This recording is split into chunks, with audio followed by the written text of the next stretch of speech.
Hi everyone, and welcome to Social Suite's latest webinar covering ESG best practice for micro and small cap listed companies.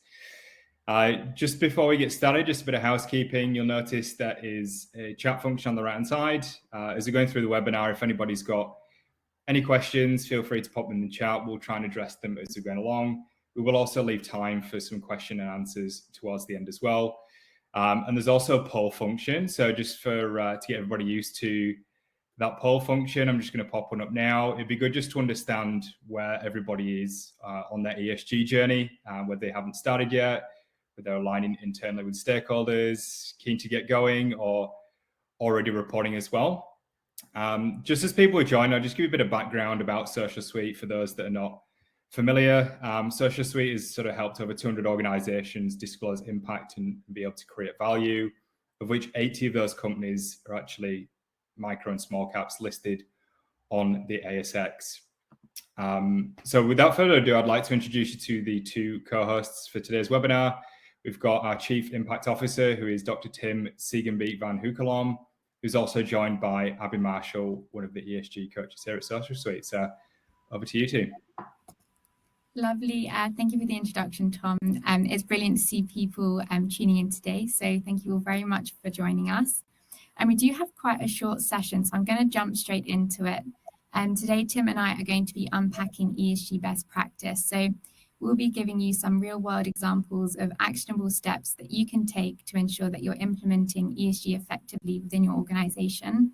And we'll make sure that by the end of the webinar, you feel equipped to create 6 practical ESG assets that your investors will love. So fingers crossed, in about 20 minutes time or so, you'll feel a little bit more empowered and confident to take the next steps in your ESG reporting journey. So we'll use those real world examples to explain how you can use ESG to really grab the attention of your investors, how ESG frameworks make things easier, and how to navigate this landscape, which sometimes can feel quite complex and a little bit like an acronym soup. So we'll try to resolve some of the confusion around which framework to use. We'll talk about the do's and the don'ts when it comes to making disclosures, how companies can best present their ESG information and display it in a meaningful way to stakeholders, and also how to reach new investors with ESG. And then we'll cover what I'm sure is the burning question you will have around how much time and cost this all takes. And these are the 6 practical ESG assets, which Tim will go through in a little bit more detail in a second. So just to highlight them really quickly, we'll be asking Tim about ESG materiality. So looking at how ESG factors affect your business and also how your business is affecting the world around it. Why do we want to be using a structured ESG standard or framework? Hot topic at the moment, why should you be substantiating your ESG statements? Why is this so important? We'll discuss the importance of disclosing your ESG updates frequently and why you should always be keeping your stakeholders in the loop. ESG visibility, how you can make your ESG information accessible and digestible so you're telling your ESG story in the best and most effective way. And the last one, looking at including ESG in your presentations. And I know Tim has a good example of how to share a quick snapshot of your progress with investors. So if we dive straight into the first one, which is ESG materiality, Tim, can you tell us a little bit more about it? More generally, what is it? Why is it important? And how can you identify what's material to your organization in the first place? And then also, if you could tell us a bit more about ESG priorities, more specifically, where risks and opportunities may fit in, and what role stakeholders, both internal and external, play in all of this. Excellent. Thanks, Abby. It's a really important first step for a lot of companies to start with in thinking around sustainability or ESG at large. Like, what is really important? What should I be sharing in the first place with my stakeholders, with my investors? And materiality is a really good concept that really helps you define what is actually worth sharing. So the traditional definition from the financial reporting as well is really about, from an investor point of view, what sustainability information does have an impact or potential impact on the enterprise value of your organization. So basically, what affects the value or the performance of your business. So that's one way, the traditional financial materiality way of looking at it. But a lot of people also want to know, how is your business affecting the world? So what's the impact of your business on the planet, on people, on society? So those two concepts together are often referred to as double materiality. You're looking outside in, you're looking at the financial materiality and you're looking inside out. What is the business impact on the world? So they're two really important concepts. And it's really useful to do a materiality assessment. So that's really starting to work out of all these sustainability issues, what is relevant to my business? What is material? What should I be reporting on? And in that process, you can, when you do a survey on your stakeholders, internally, externally, you can ask them also, what do you see from an ESG or sustainability perspective as a material risk or opportunity or both? So it's really a helpful tool to also start thinking about risk and opportunity, because ESG is often seen as risk and risk mitigation. But on the flip side, there's also a lot of opportunities. And we'll get to that in the next few slides. We'll just try to draw out some of those opportunities as well. Equally, if you ask your stakeholders, whether that be internally, talking to your board, management, the team and the employees at large, you can also starting to identify what are real priorities. And you see that climate is being globally, but also from an investor point of view, a real priority. So knowing your greenhouse gas emissions, your inventory is very important. So don't make that the last thing you do effectively. And again, make sure that you don't make this a very one-sided issue. So don't just look internal. Don't keep the conversation around materiality internal, because we've seen small companies that say, we're a handful of people, we don't have a carbon footprint. And then their stakeholders, when they survey them and do that materiality assessment, everyone, top priority, risk, not knowing your greenhouse gas emissions. So a big misalignment there between what the company thought and what the stakeholders actually wanted to see. Now we have what you see on the right is a little tool, a materiality assessment tool that we use. So it's a simple way to conduct that type of work, to draw out how can you really understand the materiality of sustainability issues to your business. Now, and we've seen in terms of our customers, on the left here, GR40, we've worked with particularly with John and Steve on this, and they were really good in saying, we believe that we've been doing a lot of sustainability and ESG work for a long time, but we need to structure this, standardize this, and we need to, from a materiality and priority point of view, really start reporting quickly on something. So they identified 7 metrics to start with. And that was really the focus of the first report. And they said, something is better than nothing. Here's the information we have. And from there on, they progressively work with their stakeholders to pick the next priorities, to identify the next risk and opportunities, to start reporting on, and to consider what is actually material for our business and our stakeholders. On the right side, we look at Optimize RX, very different type of company, a large US-based company, but they went through a similar thing. They did a materiality assessment.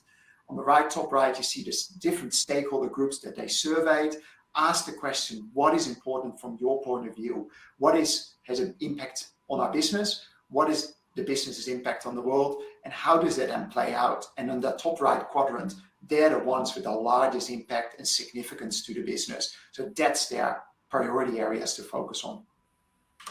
Great. And when it comes to choosing an ESG standard or framework, like I said at the start, it can feel a little bit overwhelming when you're first starting out, but we know that it doesn't need to be.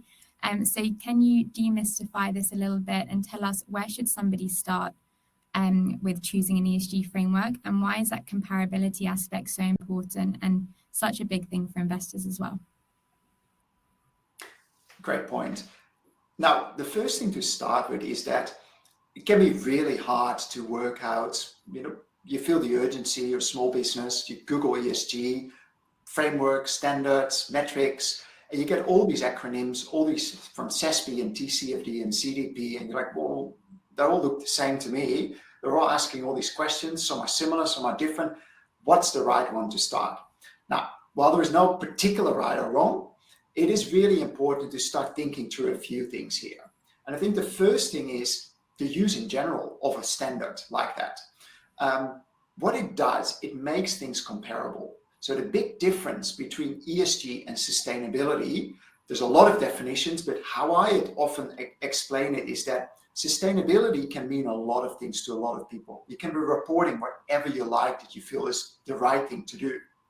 But ESG is actually a standardized and structured way of metrics that are mostly relevant to a particular industry or to a particular jurisdiction. Metrics that are relevant, you still have to assess your own particular business materiality on that, but that are relevant metrics that are comparable for investors. So investors can pick up a standard, look at how your company is doing to one of your peers or competitors, and say, I'm looking for the exact information here, data points. So it's following that common structure that makes it really attractive for investors. And that's why they often demand, give me a framework or a standard that you report to. So I'm familiar with what I'm looking at. I understand this framework. I understand the data you're trying to report. So it makes it a lot easier for them. In terms of the wrong or the right one, what we've done at Social Suite is we said there's a lot out there. We need to go to the standardization and harmonization of all these frameworks. The world is doing that at large, and we see there's a big process happening from an investor point of view with the ISSB. There's the Europeans are running some efforts on that as well. But there is already a harmonized framework that was developed in 2020 by the World Economic Forum, and it was specifically developed by the business community for the business community based on all these existing frameworks. And it has 21 core metrics that are industry agnostic. So it's a great starting point for any small business to say, I need to start somewhere. I'm getting the best out of these frameworks. Let's start with this as a starting point and see what's material, run a materiality assessment, and start to find the data in my business that I have that I can start disclosing on these metrics. So use that materiality to prioritize what you work on first. And really realize that a lot of this ESG work is still voluntary reporting. So if you decide to do a few metrics rather than all of them, that's your choice. The more you provide, the better it is for your stakeholders and investors, as long as it's material to your business. But also realize that compliance will follow soon. Across the world, regulators are looking at taking some of these frameworks and considering how can we actually regulate that. So if you start today, you'll be preparing for the future. And what we've done is we've taken that framework, that World Economic Forum, what they call the stakeholder capitalism metrics. There's 21 core metrics and 34 expanded. We've really built them into a platform that makes it a lot more actionable. And it breaks them down in little actions you can take. You see the dashboard here where you can see in different colors, like, has something been done in green? Someone's still working on it in yellow. Has it been verified in blue? So you can really, over quarter by quarter on the bottom right, compare your periods, your reporting periods, and see the progress that you've made from one period to the other, or from the start of your journey to today. And with that, you're also really going in depth into actually formulating a disclosure that really helps you pull a report together in the end. But in the meanwhile, while you're working on that, really demonstrate to your stakeholders that you're actually taking little steps and making progress. And that's what investors are mostly looking for, that consistent action rather than the perfect report at the end. The report is definitely informative, but show what you're doing on the way. And so now you've chosen your ESG framework and you're working on the disclosures themselves. What would you say is best practice for substantiating your ESG statements? And obviously, this is something on everyone's radar at the moment. What are the do's and the don'ts, and how can you really show your stakeholders that you're being genuine with the claims that you're making?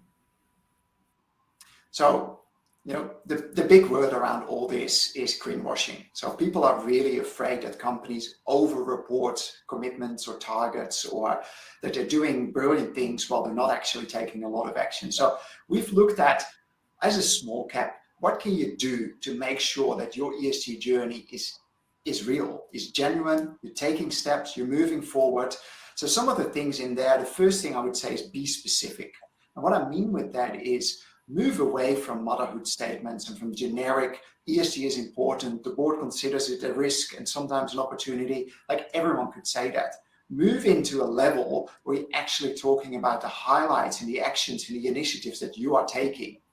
So for instance, here, QEM, one of our customers here, and Joanne is doing a great job there. She is really every quarter pulling a whole report together. So you see the cover there, a disclosure report on what they've done that quarter, but also key highlights. But the highlights are not high level. They're really going into detail there. Look at that, what I've highlighted: baseline ecology and habitat assessment, aerial drone surveys, finding ways to reach hard to reach stakeholder groups, looking at gender diversity, but reporting already where they are at that point. So it's providing detail and backing that detail up in a more a more detailed report, which is around 10 pages, but it's a lot of your work in progress. So every month you make a few updates. At the end of the quarter, you show where you are. You distill that into 3 or 4 main highlights you want to share. So it's progress over perfection. And it's really about being transparent where you are in the journey, what you're doing, what's working and what's not working. And in that, try to make documents public. So a lot of people say, oh, we have that policy. We have an environmental policy, but no one can find it. Put it on your website. Is it not ready? Just state that it's not ready. Get it ready next month and put it up. So it's about linking to the sources. If you talk about ecology and habitat assessment, once that's done, can it go online? Can people look at that? Is it sensitive? Maybe make a summary that you can put online. So it's about really providing detail and making sure the public can access that. In terms of commitments, make sure that you follow through on them. If you set targets, look at making them science-based as much as possible, and just keep your stakeholders informed. Tell them what you're doing, where you are, even if things don't go the way, if there are delays. Transparency and honesty is basically the main thing here. And you used a good example there actually with QEM, which leads quite nicely into this one, that making frequent ESG updates is obviously very important, but how frequent is frequent, and why is it so important to be proactive in showing your ESG progress to stakeholders? And the key thing we see is that investors, they ultimately, if you don't give them something, they create their own narrative or their own assumptions about your business. So making frequent ESG disclosures, providing that narrative, it's really about owning your own story and owning your data and putting it out there in a way that benefits your business and your brand and the way you position yourself. So it's about shaping your own ESG journey. So provide frequent, which can be monthly, it can be quarterly, updates on where you are and what you're doing. Again, consistent action and updates is really better than perfection there. And I was in a webinar recently with some key, large institutional investors, and their main message was something is better than nothing. I'd rather see just your scope 1 GHG emissions than waiting another year to see your scope 1, 2, and 3. So give me something today. I want to see what you're doing. Even if it's not done, tell me where you are and what you do. Think about how you can integrate with existing reporting. So you might already report a lot of data. So we see in your annual report, you might have a lot of statistics or policies or things already. How can you reuse that, and how can you integrate your ESG reporting in your annual report so that it is all part of one thing that people can look at? And then be proactive in sharing. And I really mean that in the most holistic way as possible. And that's why I put environmental clean technologies up here. This is Glenn's post that he put on LinkedIn, and he does that a lot. And he's really taking ESG to heart. It's not just a exercise, I need to report now and then. He's really living the ESG ethic there around trying to work from a business and personal point of view to make the world a better place, and taking people on that journey there. What am I doing in my life, and what's my business doing, and how can we empower and encourage other people? So it's a really good way at looking at how you're sharing your message and what's the way you want to position yourself. And going back to your point, Abby, on QEM, like I said, Joe is really diligent. Every quarter, we look on the left here, their ASX announcement in Q3, the progress dashboard from our platform. You see there's a lot of things they're still working on at that point in time. The next quarter, again, it's a few pages to disclosures there that they do to the ASX. What are the highlights? What have we done? In the next few pages is again that progress dashboard. So it's really a couple of pages that you pull together every quarter to tell your investors and stakeholders, this is where we are, this is what we're doing. And over time, you take them on that journey there. And this links into ESG visibility, doesn't it? And that whole external communication piece, which is, as we know, incredibly important. So what can a company do to make their ESG information accessible so stakeholders can very quickly and easily pick out what they're doing around ESG, and why is it so important that stakeholders are able to do that?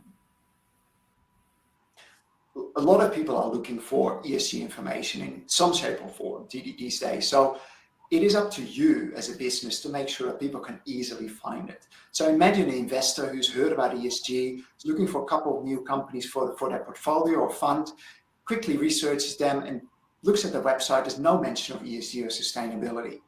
But maybe it is there, but you've hidden it all the way under investor section, corporate social responsibility. So it's somewhere 6 clicks down. They don't see it straight away. What we see today, it's about making accessibility really easy. So having a dedicated website section helps. Don't hide it somewhere deep. Share the specific and the details. So that goes back to my point. Don't have just a motherhood statement. We believe ESG is important, and that's the end of it. Again, ECT here, they have a great website where they put all their annual, quarterly reports, other reports as well. So TCFD is on there. They have links to their governance section with the policies that are relevant. There's a lot more on there. So I'd highly recommend to have a look at their website. But it's about providing that detail in one place so that you can quickly and easily find that. And then also update it. So it's not a good look if you go there and there's a report from 2019 and that's the latest information. Keep it updated. Include anything that's relevant or linked to that. Provide your journey updates, what you're doing and working on. So from the previous points that we spoke about, make sure that's all in one place. And then if you can, at the right and appropriate times, engage your stakeholders. So if you're ready to do a materiality assessment, have a way of engaging with them. If they want to contact you to talk about your ESG journey, make sure they can easily do that. And here are 2 examples from Latin Resources. Rebecca and Chris are doing a great job there. You see at the top menu there, ESG, you can't miss it. Straight into that, you get the reports, everything's in one place. There's a lot more at the bottom there. And like I said, ECT's got a great website, so highly recommend to check those websites out to just get a sense of what you could be doing. And to your point there, Tim, it's great to be doing your ESG reporting, but you really want to shout about it. So then you can really unlock all of those benefits that do come with ESG.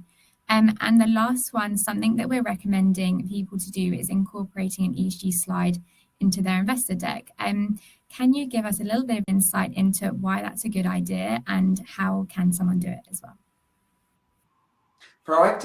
Being proactive is something that investors love, especially around ESG. There is that they don't want to have to really search for it. They just want it to be, part and parcel of what you tell them, the story you tell them, the materials you share. So to make sure that that's as easy as possible for them to engage your investors, it's what we say is like always include at least one slide in your investor deck on ESG.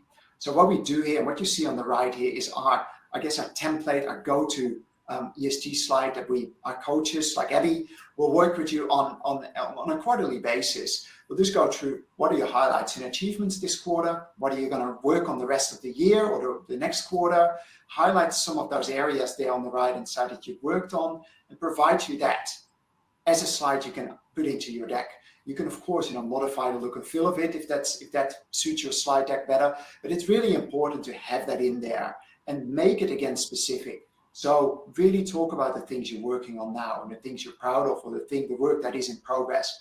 And when you present that often, you don't have a lot of time. You get a few minutes to quickly go through it. So spend, maximum 30 seconds to say, we're doing ESG. This is the latest highlights. You want to talk to me later about it.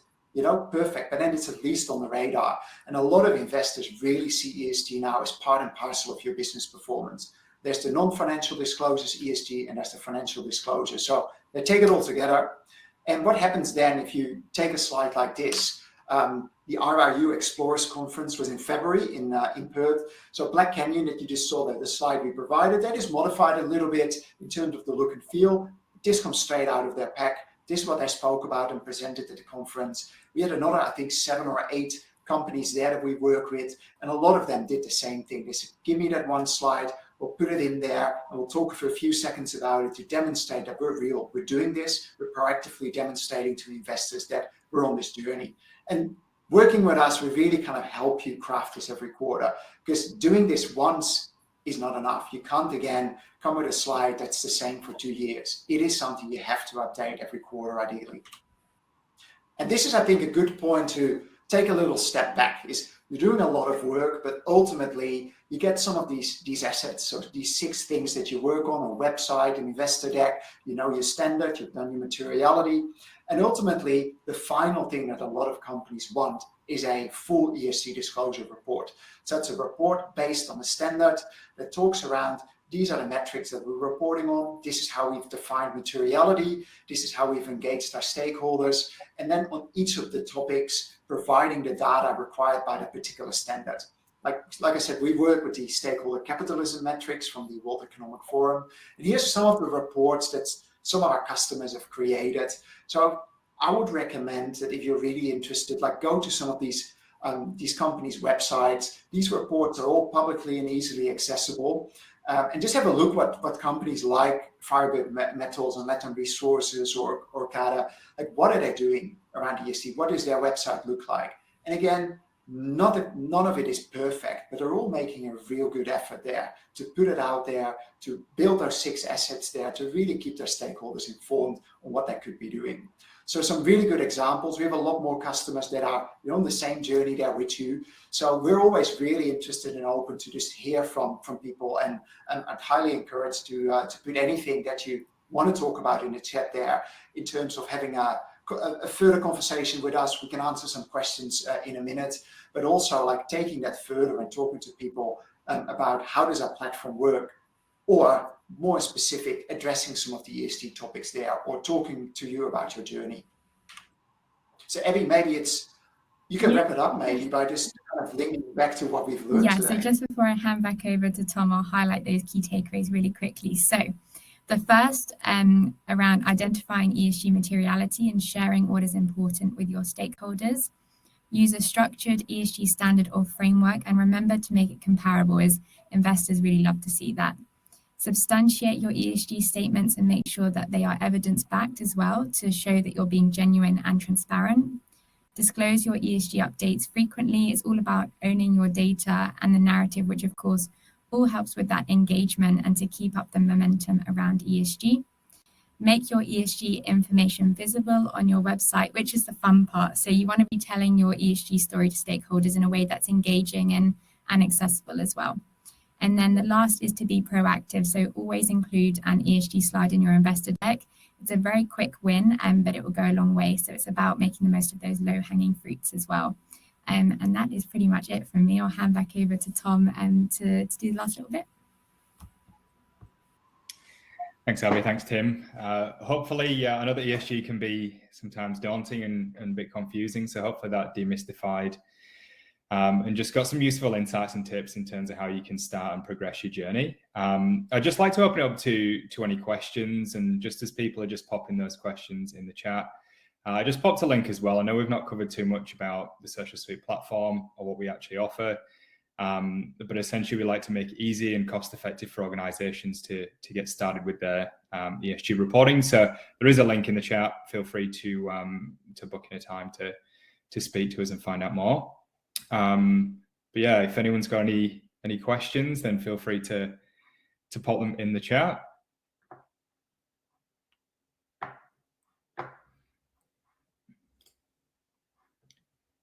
I think everyone's maybe a little bit shy, but we've got one coming in private. Thanks, Karen. Someone just asking, like, what time does it actually take in order to get to a disclosure report? So Tim, I don't know if you want to pick that one up. Yeah, sure. So what we see is when you start as a company, there's quite a few things that you need to do. And what we believe in is that it's really useful to do a gap analysis, to look at, on this framework, 21 metrics, what do you already have? So just set a baseline, draw a line in the sand and say, this is the information we already can disclose, create what we call a baseline disclosure report. And that can be a really good first report you get out there to your stakeholders. And we've seen some companies that on the 21 metrics, there might be a dozen that they can pretty much immediately report on. And the other things are we don't have it yet. We need to look at how do we track that. Some things might not be material. So it's really about not perfection again. It's about creating that report and with our help. So what we generally do is we help you through that the first month. So within 30 days, we can get you to a point where you have a first report there, and we'll help you pull that all together. Yeah, thanks, Tim. Another question from Brad. What stage of a business is the right time to start ESG? The earlier the better. And that's mostly asking what investors are looking for. They say the earlier we understand where you're on the journey, or you start building up your ESG credentials, the easier it becomes for us to justify that it's a good investment from a sustainability point of view. So it's not so much that we need to be in operation before we can do it. Now you can prepare a lot of work already. There might be some things you don't know yet, But again, investors say something is better than nothing. So start as early as possible, get ready for any compliance that might come into place. So don't push it out, start thinking and doing work now. Yeah, thanks, Tim. A question in from David. What are your thoughts on aligning with a framework like GRI versus stakeholder capitalism metrics? My sense is that the level of detail is significantly higher with GRI. So yeah, keen to hear your thoughts. Good question.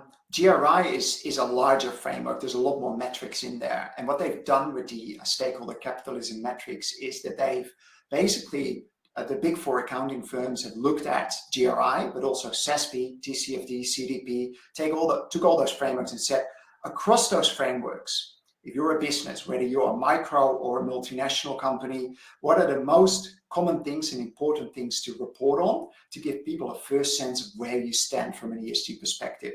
So yes, GRI is generally larger, it can be more detailed. The same with SASB. SASB is a different approach where it's industry specific. So there's different approaches. I would always say, meet the business where it's at. If you have the capacity to report on GRI, you can look at that. But a good starting point for, especially for companies that are time poor, don't have a lot of resources, no ESG team, then the stakeholder capitalism metrics are a really good starting point there to just get a first flavor on some real metrics. And a lot of them are actually GRI metrics and SASB metrics.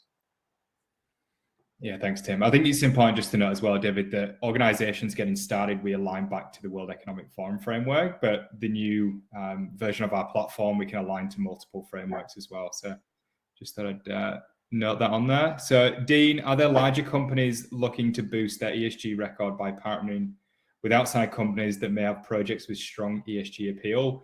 Can this contribute to their ESG compliance?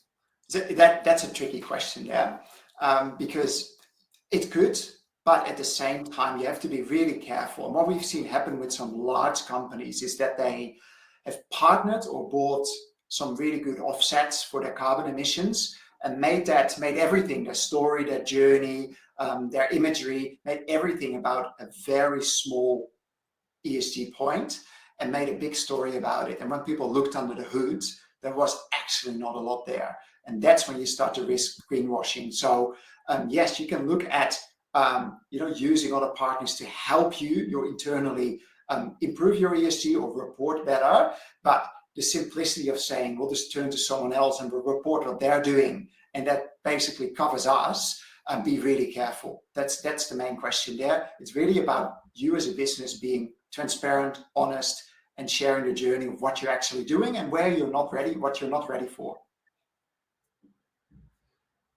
Yeah, I think that transparency is key. Interesting question in from Sanjay. How do you influence the board of a non-profit membership organization to embrace ESG? To me, ESG is not something that's only for public companies or for for-profit companies. ESG is effectively just looking at how are you governing your company, managing your company, looking at that from a sustainability perspective. So equally, if we look at some of the metrics in governance, we're looking at board diversity from an ethnicity, gender, age point of view. That applies whether you're not for profit or for profit. Ideally, you should be reporting that. So from my perspective, I would always say ESG, doesn't matter what type of organization you are, you can be reporting on it. And it's all voluntary reporting. So you can find an easy starting point and start putting that out there. And that gives you a lot of insight into how you actually run your business. Yeah, very good points, Tim. And final question before we wrap up from Justin. Do the WEF metrics align to the ASX ESG guidelines or vary widely? There's two concepts we're talking about here. We have guidelines and we have actual metrics. So there's a slightly different approach there. In terms of starting with ESG reporting, the metrics from the World Economic Forum are a really good starting point there. And they touch upon a lot of the things that ASX and others are looking for. So it incorporates TCFD and it incorporates greenhouse gas emissions, the GHG protocol. So a lot of the climate things, which is front of mind for a lot of people, is all covered in there. For some companies, yes, you need to do a bit of work to start reporting that. Generally speaking, yes, it links up to each other, but at the same time, you always have to look at like, what is your business position? What is material to your business? And and understand the difference between guidelines, frameworks, standards. There's slightly different things there. But throughout that journey, when we work with you, we really try to just look at your business and apply it to you and what matters to you. So that's the most important thing that our ESG coaches do.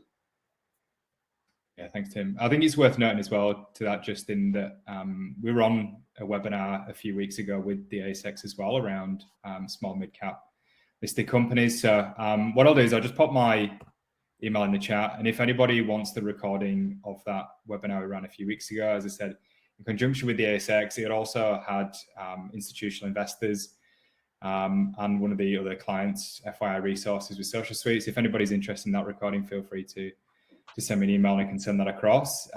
As David mentioned in the chat, we will be sending the slides and also the recording to this webinar out shortly after as well. But if anyone's got any other questions, feel free to reach out. And yeah, thank everyone for the time and all the questions as well. And hope everyone has a lovely rest of the day.